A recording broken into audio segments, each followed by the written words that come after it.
This is Sally. As promised, I'm here to talk about one of my favorite tools that I think everyone can make at home, and that's the double pencil. I'm going to show you what kind of fun things you can do with it. I learned about the double pencil from one of my very first calligraphy teachers, Myrna Rosen from Pittsburgh. I'll show you a little thing you can do with it to make sort of a final piece or a card or something like that. The double pencil. Here's one put together. What it does is mimics the broad edge of a calligrapher. Now, those of you who don't do calligraphy aren't that familiar. A lot of calligraphy is done with a tool called a broad edge pen or a broad edge nib. And this happens to be a larger one, but it's a nib or a pen. I'm looking for a smaller one, maybe two, to show you that might be more typical. But I can't find it right now. Anyway, the pen of a calligrapher for most hands has this flat edge to it. And that's where the magic happens, where you get some really fun strokes. And I'm gonna show you kind of what that looks like real quick, making sure we're all good there. Okay.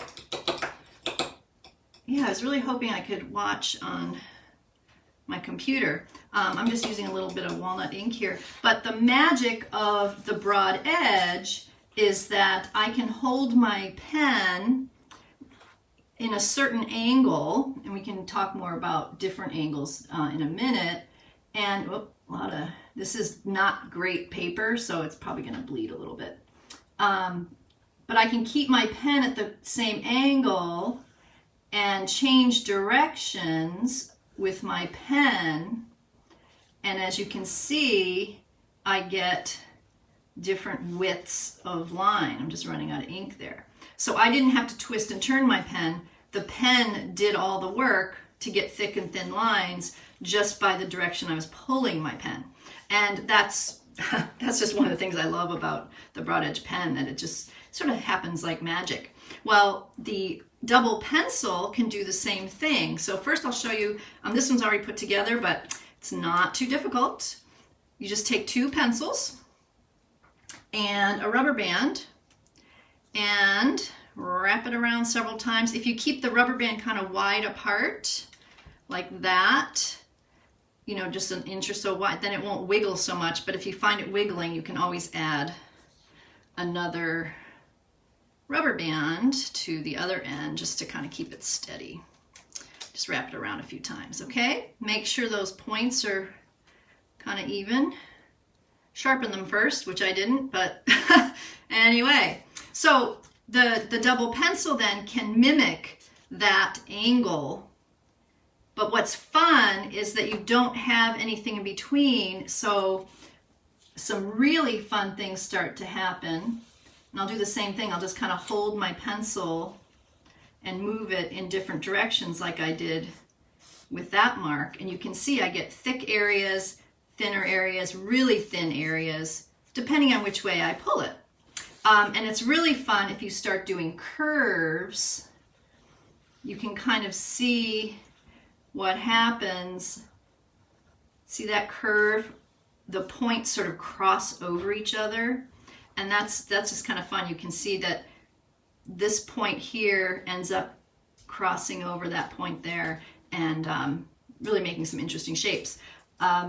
As we start making, I'm going to show you how to make some letters with these, and as we start doing that, you can always close off these little ends here, and it doesn't look like a ribbon. You know, you really get that 3D effect when you use these, especially when you have some curves. So I'm going to show you how you can do some of that with your own printing, and then I thought it would be fun, and this is just one that I started here. This is just on craft paper. You can use a paper bag, you can use just paper you have on hand, copy paper, notebook paper, here's a piece of black paper, and just try to play on anything you have. And then I'm going to show you kind of how I did this. It's basically just writing in all different directions. And then those interesting shapes that happen, just like my last video. I love all those counter spaces. Not only do we have counter spaces, but we have spaces now in here, in this letter itself, that can be fun to color in. So I don't know if this, if you can see this real well on camera. This is just colored in with some colored pencil. You can use crayon or markers, whatever works, depending on whatever kind of paper you have. You can fill them in, and what I like to do too, after I do a complete page, I kind of go edge to edge. You can get a little finder.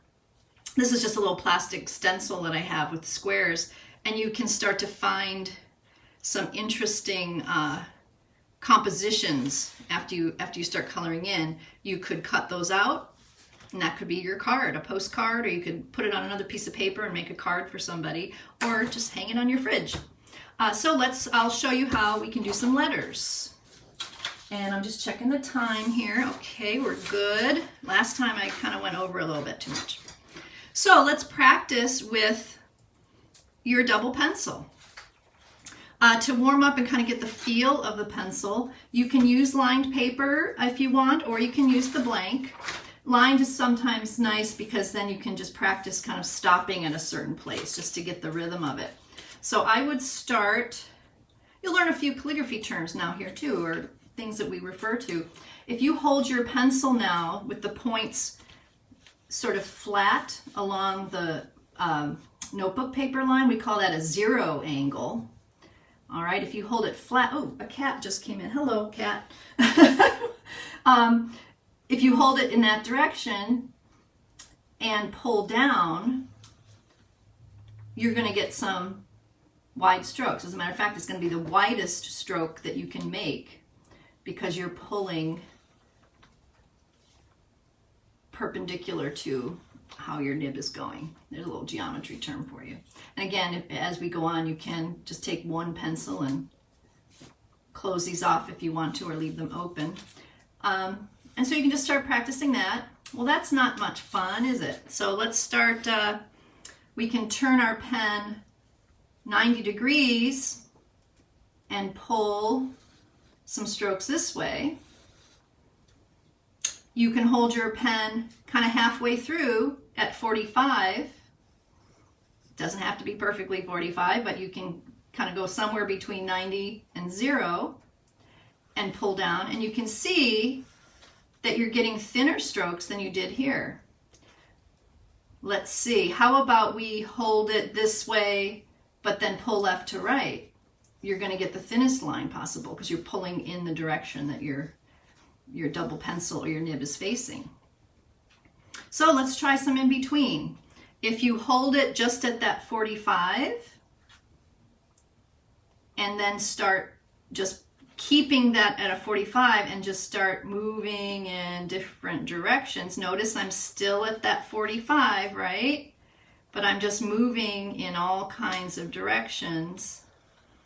You're going to see that magic happen. See, yeah, my pen is still going in that direction, right?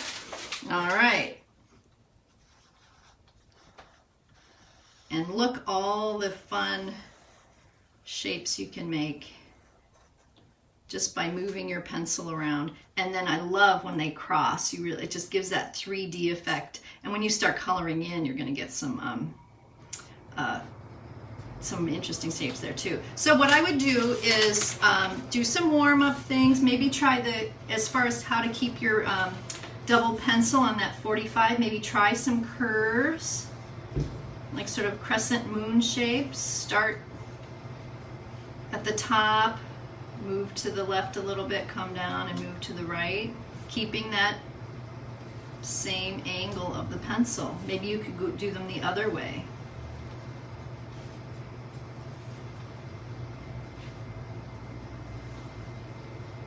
Those half moon shapes. And just start playing. A little S shape is fun when you go one way and decide you're going to go back the other way and come back down. All right, so fill a page. That might be just a fun thing to do too. Just fill and overlap, and that will be a fun page too. Okay, so, also, if you'd like, you could put, even more fun if that's possible, you could put colored pencils together. So then when you make your lines, you're going to have already some color on there. So experiment with that as well. So that's something else you can do too. You could even put two markers together. I just thought of that. So, okay, so how are we going to make a composition with a card? What I would do is find your piece of paper and whatever it's going to be, and think of a quotation. What did I do here? This was, okay. With each new day, I'm going to write it down so I don't forget. With each new day comes new strength. I posted that on my Instagram today. Eleanor Roosevelt supposedly said that. So with each new day comes new strength. That's how we all can kind of take that to heart. And what I would do is just start writing in your own printing. Don't worry that you're not doing a certain calligraphic hand or something. Just think about your own printing and just start to write across the top of your page, and even go off the page or go right next to the page. It's nice when things go off the edge, because then you just have some nice shapes there. So I'm going to start with, and I'm just going to do printing, and I'm just keeping it at that 45-degree angle that we were practicing. With, and my T, I'm just going to pretend it came off the page there. Okay. You can do that if you like. That just gets it off the page, which I like. Okay, with, and I'm going to turn it, because now I'm running out of room. I can't fit each there, so I'm just going to turn it. See, I'm keeping my pencil at that 45. Can you see that? Each.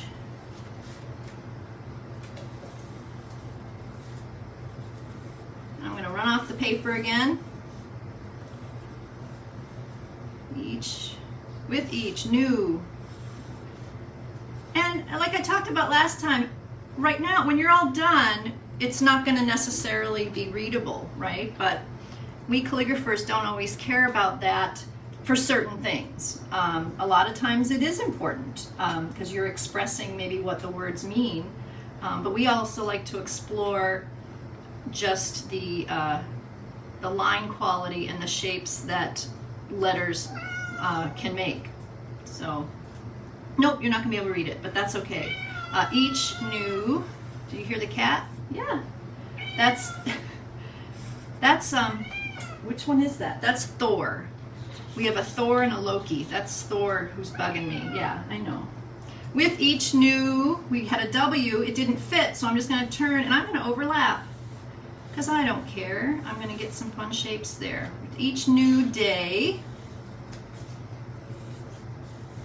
and I'm not going to complete this whole thing for you guys, but I'm just kind of showing you. With each new day, and what are you going to do? You're going to turn it again. Comes new. Maybe I will finish, because these are important words. Comes. This is sort of a quickie version of maybe a foundational. It's kind of not the best because I'm going fast, but your own printing will work just fine, just keeping that 45-degree angle. And if you have a hard time keeping it, if you draw a little square, a little box, and then draw a line from corner to corner, that's your 45. So if you're not sure how you want to hold this tip, you can go up to your little box and get it just right, and then move it back down. Comes new strength. That's what we need now. New. And I might as well finish strength. And just keep going. See how I'm just turning it in and I'm letting them cross a little bit. And I just keep going around in a circle or a square, a rectangle, whatever it is. I made a piece once with this quote, and I misspelled strength. And it was up and framed and everything before I noticed. I'm gonna make this G, even though it's a little big. I like, well, that, whoop, calligraphers will know that was wrong. That was backwards. because I thought about it halfway through, but that's all right. Strength. And we keep going. All right. Now at this point, if you wanted to keep going, you could just repeat until you get into the center. And then you have your wonderful letters and counter spaces to start filling in. And that's how I got to this point. So, what are some of your options? Well, what time is it? Oh, good, a few more minutes.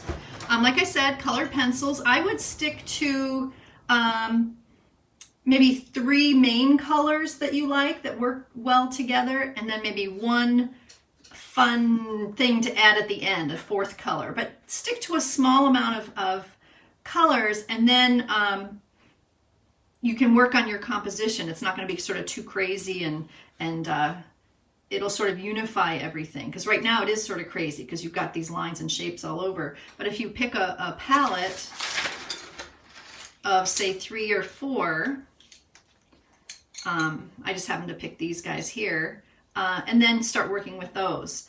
And what I do, as I did last time, I'll start coloring in a shape that I like.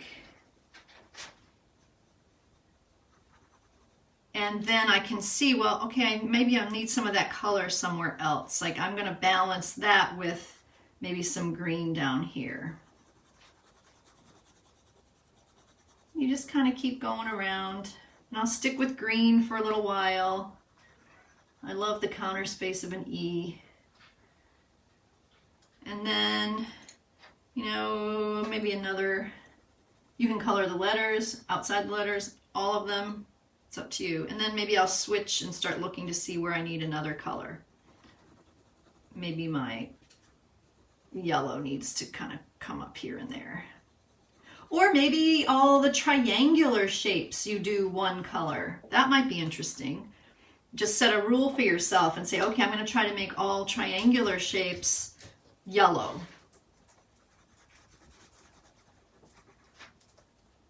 I'm going to leave that space. See where that intersected that other line? I'm going to leave that there open. I'll put another color in there. Yeah, as strokes cross over, it's nice to do a different color. So yeah, I could make a rule. All yellow is our triangle, or all triangles are going to be yellow. Maybe all real round shapes are going to be green. You know, it's up to you. Let's see what markers look like. I love craft paper. It's nice. And again, just a garbage or a paper bag will do it. We can recycle paper bags. See if a marker, how a marker looks too. Oh yeah, that works. That would be fun. Oh, you could spend all day on this and fill in every little speck of this. Maybe I'll do that and I'll post it after it's all done. One other idea I thought is you could go over your pencil lines with a marker as well. Maybe you want to outline some of these shapes in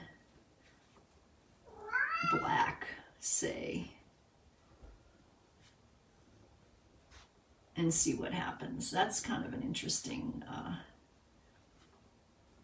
and fun. I think I've used those words the whole time. Well, I guess for me it is.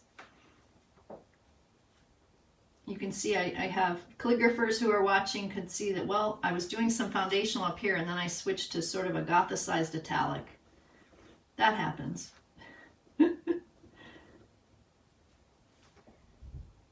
That could be fun. I might do some more of that. But then when you're all done, and oh good, we're almost out of time here. When you're all done, you can just leave it like this. You could fold it in half and there's a wonderful card. And if you want to make sure someone can read the words and know what the sentiment is, you could fold it in half, and then on the inside, if you hadn't practiced, or even right now, you could then rewrite the words on the inside. Let's try that real quick. So you've made your card, and then on the inside, you can give the translation. And with each new day, I'm just going to do it in kind of handwriting here with the marker handwriting.